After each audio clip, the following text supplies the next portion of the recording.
This is Charlotte Azumi Lazo from Philippine News. Welcome to the weather forecast. Let's see what the weather is like today.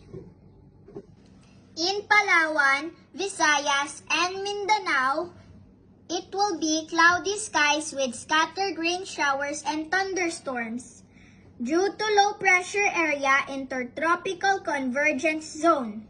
So don't leave home without your umbrellas.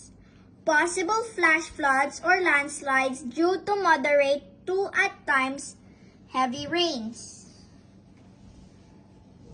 In Metro Manila and the rest of Luzon, partly cloudy to cloudy skies with isolated rain showers or thunderstorms due to easterlies, localized thunderstorms.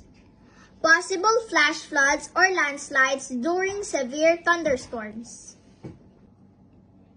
The temperature in the morning is 25.6 degrees Celsius at 5:20 a.m. up to 34.8 degrees Celsius at 3 o'clock in the afternoon.